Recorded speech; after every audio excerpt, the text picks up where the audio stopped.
Hi, Dr. Gaurav Mishra. Welcome you to the weekly insights by Wash Observatory and the Development Management Institute. Let us see what are this week's updates.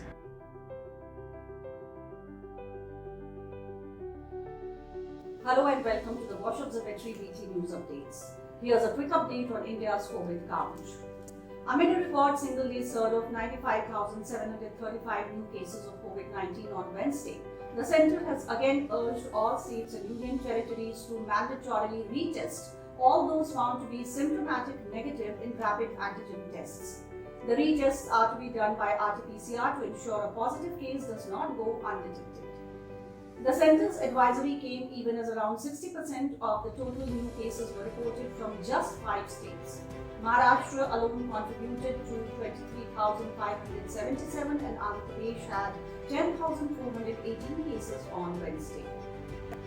Coming over to Bihar, the number of COVID cases in the state touched to 1,53,735 on Thursday, with more people testing positive for the virus.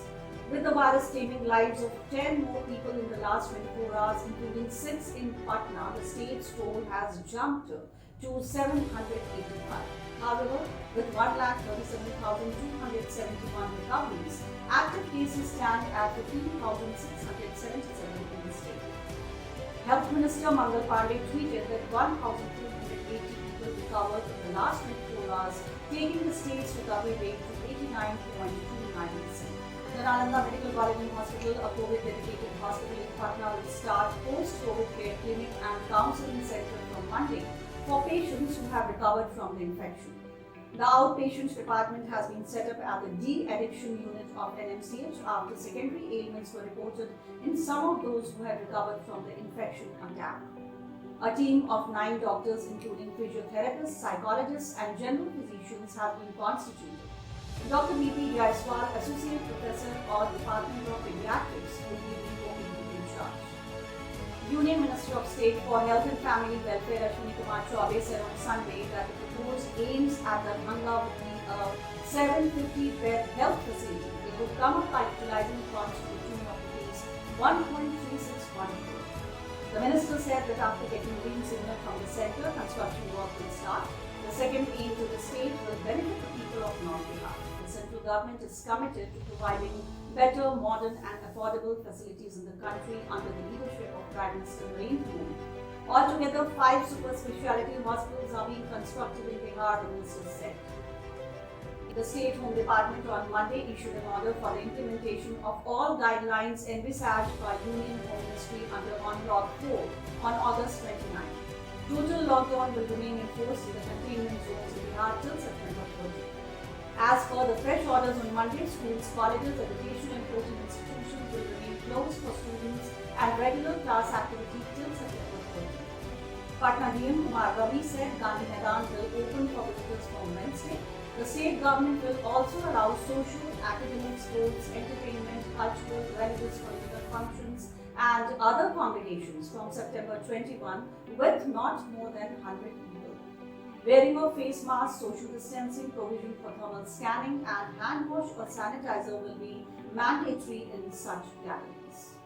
However, schools in the city are making all arrangements to ensure safety of students as the centre has allowed partial resumption of activities for students of classes 9 to 11 from September 21 as part of Unlock 4. As per the guidelines, students from class 9 onwards are permitted to visit the schools to seek guidance from teachers only with the written consent of the parents from September 20. CM Nitish Kumar on Monday instructed officials concerned to increase the alertness regarding COVID-19 in the light of upcoming assembly elections and festive season. Sharing a video conferencing to review the COVID situation in the state, the Chief Minister asked officials to ensure the distribution of 4 masks and 1 suit to every family in every village in the state. He also asked officials to gather data of people who died due to other diseases along with COVID infection. While making a presentation, Principal Secretary Health Pratyay Amrit said 73% of deceased were above 50 years of age and most of them were male. IPRD Secretary Anupam Kumar said that over 1.5 lakh samples were being tested daily, while the recovery rate was more than 11% of the national average.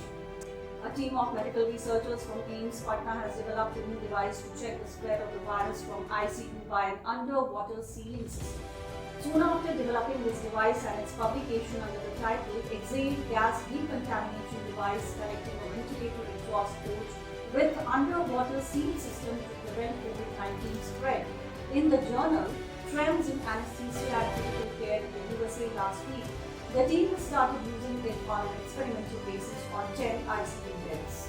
AIIMS Patna Director P.K. Singh said the system was especially helpful for doctors, nursing and other paramedical staff and even patients admitted in the COVID wards and using ventilator support.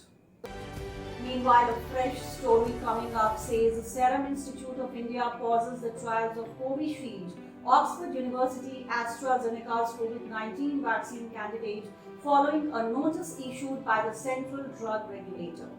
AstraZeneca, the co-developer of the Oxford University's vaccine candidate, had announced on Tuesday that it was temporarily halting its clinical trials. It said a person participating in the studies had developed an unexplained illness. The move was intended to give researchers time to examine safety data while maintaining the integrity of the trials, the Swedish-British drug maker had said. Hospitals and private clinics in the city have witnessed a 40 to 45% rise in the number of computer vision syndrome or digital eye strain cases in the recent months as people are spending more time in front of computers, laptops, cell phones and television screens, said Dr. Sunil Kumar Singh, Secretary of Bihar Ophthalmological Society. In case of more use of digital devices, the eye blinking rate alters to 5 to 6 per minute from the normal rate of 16 to 18 per minute. Blinking provides moisture to the eyes, and because of low blinking rate, the eyes become dry, leading to redness and irritation. He said people should take a small break from screen time in every 1 hour and wash the eyes with water properly. With this, we come to the end of this week's news updates. Thank you. Please subscribe to our channel for future updates.